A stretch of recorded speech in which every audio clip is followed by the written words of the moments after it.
Hello viewers, स्वागत है आपका मेरे इस यूट्यूब चैनल पर। इस वीडियो में हम पढ़ेंगे कक्षा 10वीं का पार्ट 2, जिसका नाम है अम्ल, क्षारक और लवण। भाग 1 में हमने देखा था अम्ल और क्षारक को कैसे पहचानते हैं और इनके रासायनिक गुण क्या हैं। इस भाग में हम देखेंगे अम्ल और क्षारकों से बनने वाले कुछ लवण, जैसे सोडियम क्लोराइड, विरंजक चूर्ण, खाने का सोडा, धोने का soda, plaster of Paris, gypsum. यहाँ पर हम देखेंगे इन सभी लवणों के गुणधर्म, इनके उपयोग और इन्हें कैसे बनाया जाता है। इसके अलावा जानेंगे क्रिस्टलन का जल किसे कहते हैं। सबसे पहले देखते हैं लवण किसे कहते हैं। लवण नाम आते ही हमारे दिमाग में जो सबसे पहले नाम आता है वो है साधारण नमक। यह लवण का एक बहुत ही अच्छा उदाहरण है। लवण एक आयनिक यौगिक होते हैं जो एक अम्ल और एक क्षारक के उदासीनीकरण अभिक्रिया से बनते हैं। यह जरूरी नहीं है कि अम्ल और क्षारक की अभिक्रिया से जो लवण बनेगा वह उदासीन ही हो। लवण क्षारीय, अम्लीय या उदासीन कैसा भी हो सकता है। लवणों के विशिष्ट गुण उन अवयवों से भिन्न होते हैं जिनसे यह बनता है। उदाहरण से समझते हैं इसे। जैसे हम सोडियम क्लोराइड की बात करते हैं। सोडियम क्लोराइड बनता है सोडियम और क्लोरीन से। तो सोडियम और क्लोरीन के जो गुण होते हैं, सोडियम क्लोराइड के गुण उससे बिल्कुल भिन्न हैं। लवण का एक विशिष्ट पीएच मान होता है। हमारे दैनिक जीवन में लवण बहुत ही महत्वपूर्ण है। तो जानते हैं कुछ लवणों के रासायनिक नाम और उनके साधारण नाम। हमने सोडियम क्लोराइड तो देख ही लिया, इसे हम साधारण नमक कहते हैं आसान भाषा में। दूसरा लवण है CaOCl2, कैल्शियम ऑक्सीक्लोराइड। ये रासायनिक नाम है और इसका साधारण नाम है विरंजक चूर्ण। NaHCO3 रासायनिक नाम है सोडियम हाइड्रोजन कार्बोनेट और इसका सरल भाषा में इसे कहते हैं हम खाने का सोडा। Na2CO3 10 अणु H2O के हैं साथ में, इसे हम कहते हैं सोडियम कार्बोनेट। यह है धोने का सोडा। CaSO4 आधा अणु है H2O का, calcium sulphate hemihydrate, plaster of Paris या POP। CaSO4 दो अणु H2O के, कैल्शियम सल्फेट डाइहाइड्रेट कह सकते हैं इसको या कैल्शियम सल्फेट भी कहते हैं। इसका साधारण नाम है जिप्सम। पिछली स्लाइड में ही मैंने आपको कहा कि लवणों का एक विशिष्ट पीएच मान होता है। पीएच के आधार पर हम लवणों को 3 भागों में बांट सकते हैं, उदासीन, अम्लीय और क्षारीय। वे लवण जो प्रबल अम्ल और प्रबल क्षारक से बनते हैं वे होते हैं उदासीन, क्योंकि उनका पीएच होता है 7। उदाहरण के लिए देखते हैं, हमने यहाँ पे एक प्रबल क्षारक NaOH को मिलाया एक प्रबल अम्ल के साथ HCl हाइड्रोजन क्लोराइड, तो बना हमारा लवण NaCl साथ में एक अणु H2O का। तो यह लवण उदासीन होगा। इसी तरीके से जब हम NaOH जो एक प्रबल क्षारक है उसके साथ नाइट्रिक अम्ल मिलाते हैं जो एक प्रबल अम्ल है, तो हमारा लवण बनता है NaNO3 जो होगा उदासीन, क्योंकि दोनों ही प्रबल अम्ल और प्रबल क्षारक से बन रहे हैं।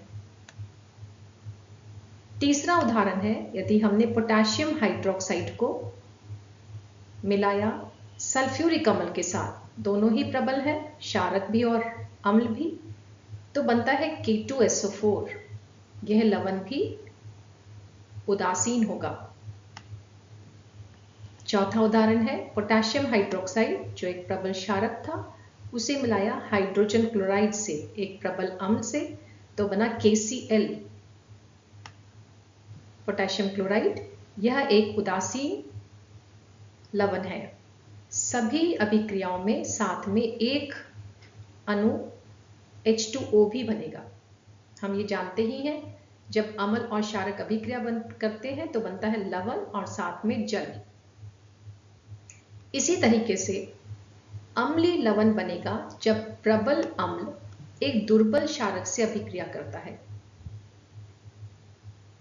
उदाहरण देखते हैं, अमोनियम हाइड्रोक्साइड एक दुर्बल क्षारक है और हाइड्रोजन क्लोराइड, अभी हमने ऊपर देखा था, एक प्रबल अम्ल है, तो इससे बना अमोनियम क्लोराइड। यह लवण अम्लीय होगा और इसका pH 7 से कम होगा। एक और उदाहरण देखते हैं अम्लीय लवण का। अमोनियम हाइड्रोक्साइड की अभिक्रिया की हमने सल्फ्यूरिक अम्ल से। अमोनियम हाइड्रोक्साइड एक दुर्बल क्षारक है और सल्फ्यूरिक अम्ल एक प्रबल अम्ल है। इससे बना हमारा अमोनियम सल्फेट,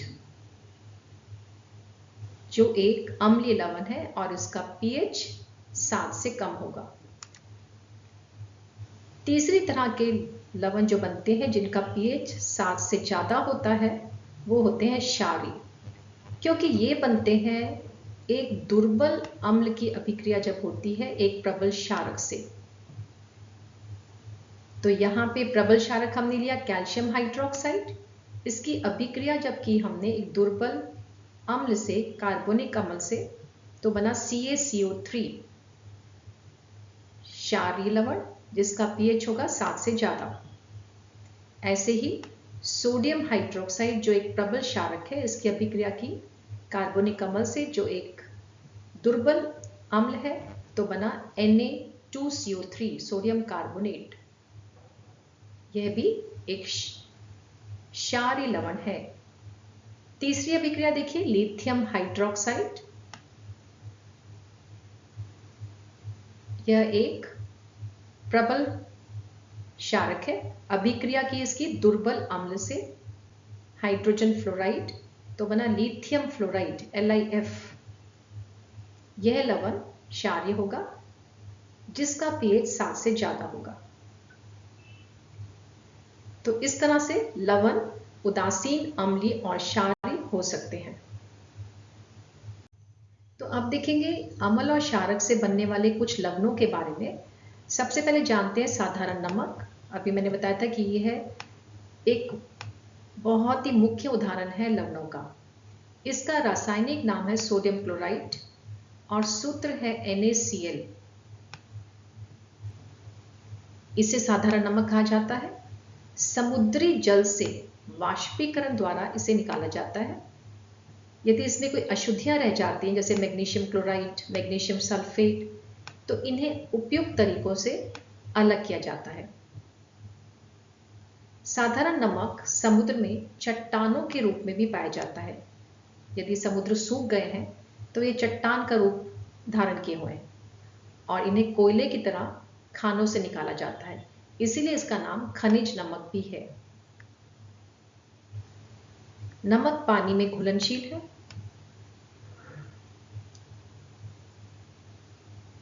उद्योगों में कई रसायनों को बनाने में इसका उपयोग किया जाता है, प्रत्यक्ष रूप से और अप्रत्यक्ष रूप से भी। इसका उपयोग सभी नमकीन व्यंजनों में किया जाता है, ये तो हम जानते ही हैं। आप देख सकते हैं नमक के पैकेट पे लिखा हुआ है साधारण नमक। इसका उपयोग अचार, मांस, मछली में परिरक्षक के रूप में किया जाता है। मतलब अगर हमें लंबे समय तक इन्हें इस्तेमाल करना है तो हम उस पर नमक लगा के रखते हैं। बर्फ जमाने वाले मिश्रण में भी इसका उपयोग किया जाता है।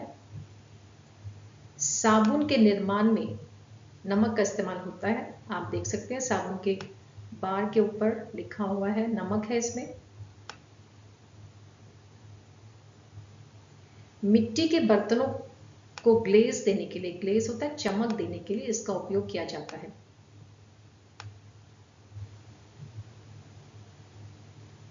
अब देखेंगे हम नमक से ही बनने वाले कई और लवण।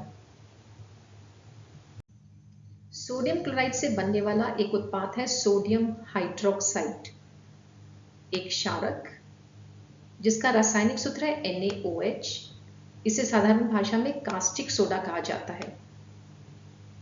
सोडियम क्लोराइड में जब जल मिलाया जाता है तो इसे कहा जाता है लवण जल। इसमें विद्युत प्रवाहित करने पर 3 उपयोगी उत्पाद बनते हैं, NaOH सोडियम हाइड्रोक्साइड, एनोड पर ही बनती है क्लोरीन और हाइड्रोजन बनती है कैथोड पर। इस अभिक्रिया को क्लोर क्षार प्रक्रिया कहा जाता है क्योंकि इसमें एक क्षार बन रहा है NaOH और दूसरा क्लोरीन बन रहा है हाइड्रोजन के साथ। जैसे आपको बताया गया, तीनों ही उत्पाद बहुत उपयोगी हैं। हाइड्रोजन ईंधन के रूप में इस्तेमाल की जाती है। हाइड्रोजन को तेल से घी बनाने के लिए, मार्गरीन बनाने के लिए इस्तेमाल किया जाता है। इससे अमोनिया बनाई जाती है जो खाद के रूप में इस्तेमाल कर सकते हैं।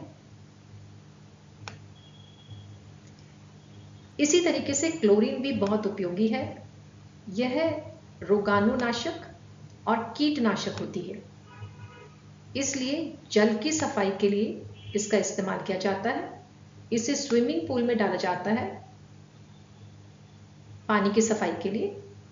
इससे PVC और CFC जैसे महत्वपूर्ण उत्पाद भी बनाए जाते हैं। हाइड्रोजन और क्लोरीन की अभिक्रिया कराकर एक महत्वपूर्ण अम्ल बनाया जा सकता है, hydrogen chloride HCl।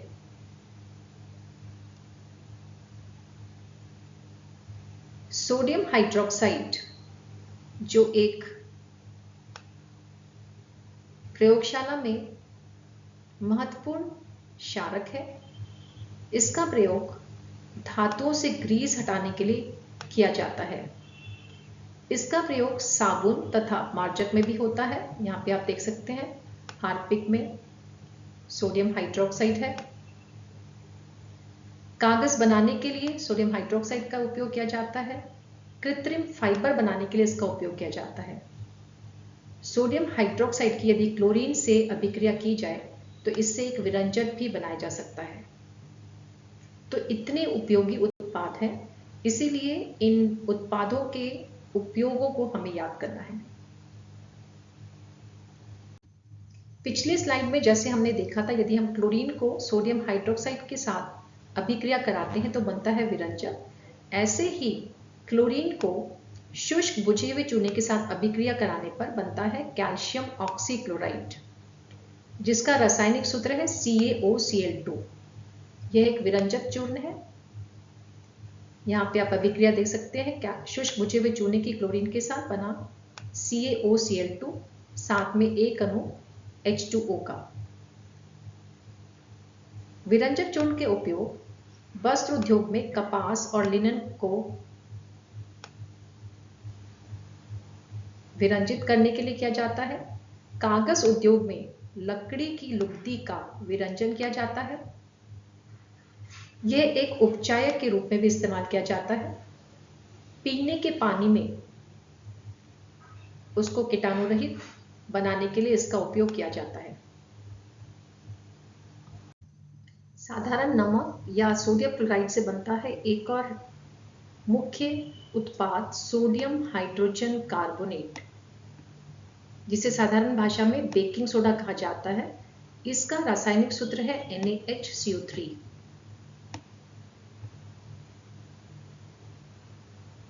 Sodium chloride के जलीय लवण में जब कार्बन डाइऑक्साइड गैस प्रवाहित की जाती है और उसमें अमोनिया मिलाया जाता है तो बनते हैं 2 लवण, अमोनियम क्लोराइड और सोडियम हाइड्रोजन कार्बोनेट या खाने का सोडा। इस सोडा में यदि ऊष्मा प्रवाहित की जाए तो बनेगा Na2CO3 और साथ में कार्बन डाइऑक्साइड गैस उत्सर्जित होगी और एक अणु बनेगा H2O का। Na2CO3 है धोने का सोडा। सोडियम बाइकार्बोनेट में यदि एक दुर्बल अम्ल जैसे टार्टरिक अम्ल को मिक्स किया जाता है तो उससे बनता है बेकिंग पाउडर। बेकिंग पाउडर को यदि गर्म किया जाए तो उससे कार्बन डाइऑक्साइड गैस उत्सर्जित होती है।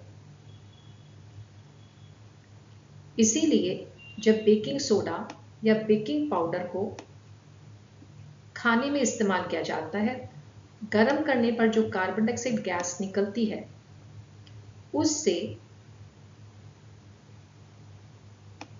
खाने में इस्तेमाल हुआ आटा जो पाव रोटी या केक बनाने में होता है वह मुलायम और स्पंजी हो जाता है।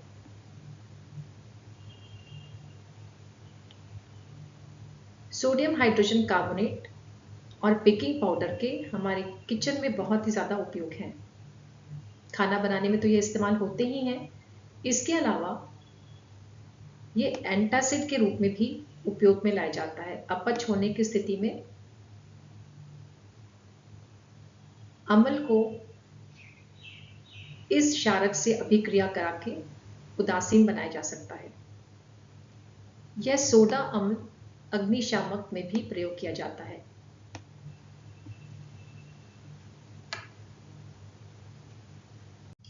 पिछली स्लाइड में हमने देखा था कि सोडियम हाइड्रोजन कार्बोनेट को गर्म करने पर बना Na2CO3, साथ में बनी थी कार्बन डाइऑक्साइड गैस और एक जल का अणु।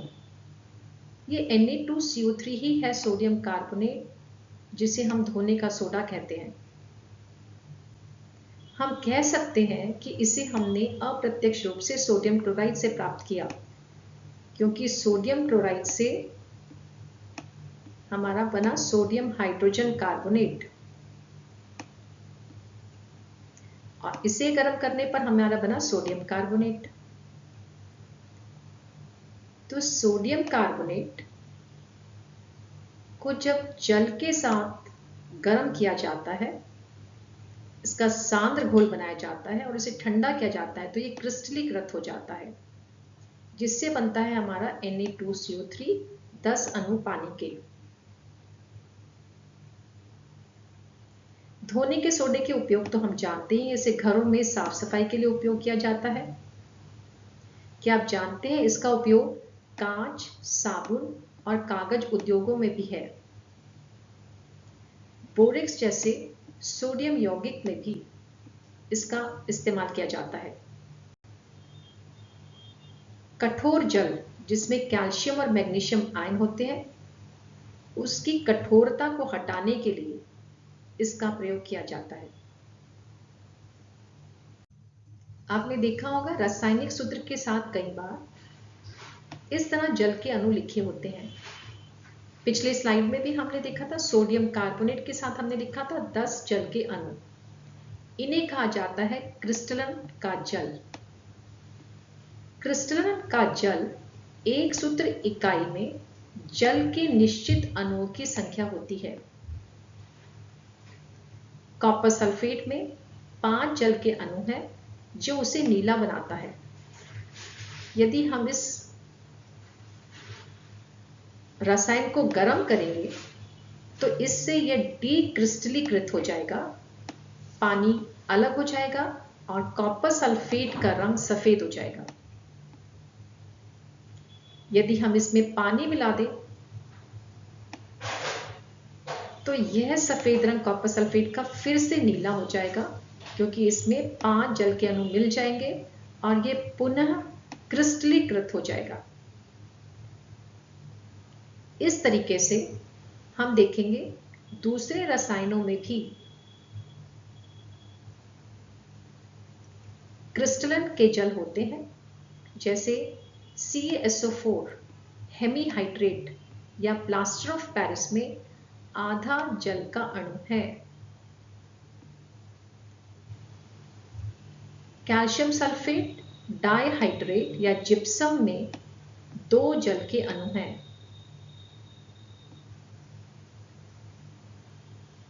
सोडियम कार्बोनेट या धोने के सोडे में 10 जल के अणु हैं।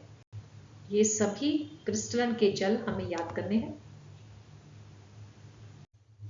कैल्शियम सल्फेट हेमीहाइड्रेट, जिसका रासायनिक सूत्र CaSO4 आधा जल का अणु है, यह भी एक महत्वपूर्ण लवण है। इसका साधारण नाम है प्लास्टर ऑफ पेरिस, जिसे हम शॉर्ट में POP भी कहते हैं। CaSO4 हेमीहाइड्रेट में जब जल को मिलाया जाता है तो इससे बन जाता है कैल्शियम सल्फेट डाइहाइड्रेट, या जिसे हम जिप्सम कहते हैं। इसका फॉर्मूला है CaSO4 2 जल के अणु। इस जिप्सम को गर्म करने पर 373 डिग्री केल्विन पर यह वापस से कैल्शियम सल्फेट हेमीहाइड्रेट बना देता है और साथ में जल के अणु। प्लास्टर ऑफ पेरिस का काफी उपयोग है। आपने देखा ही होगा, यदि किसी व्यक्ति की हड्डी टूट जाती है और डॉक्टर उसके ऊपर प्लास्टर करते हैं तो प्लास्टर के ऊपर एक लेप लगाया जाता है जो होता है प्लास्टर ऑफ पेरिस का, जो जमने के बाद हड्डी को अपने ही स्थान पर रोके रखता है ताकि वह अच्छी तरह से जुड़ जाए। दीवारों की सतह पर जब सफेदी की जाती है तो उसे समतल करने के लिए भी POP का घोल को लगाया जाता है। कई खिलौने, मूर्तियां और सजावट का सामान भी प्लास्टर ऑफ पेरिस से बनाया जाता है। आशा करती हूँ इस पाठ का भाग 1 और भाग 2 दोनों के वीडियो देख के आपको पाठ अच्छी तरह समझ में आ गया होगा। अगर आपको फिर भी कोई डाउट है तो नीचे दिए गए कमेंट सेक्शन में आप अपने डाउट्स को लिखकर भेज सकते हैं। मेरे वीडियोस अगर आपको अच्छे लग रहे हैं तो उन्हें लाइक कीजिए। अगर आपने मेरा चैनल अभी तक सब्सक्राइब नहीं किया है तो इसे सब्सक्राइब कीजिए ताकि आपको आगे आने वाली वीडियोस के नोटिफिकेशन मिलते रहें। Thank you for watching this video and have a nice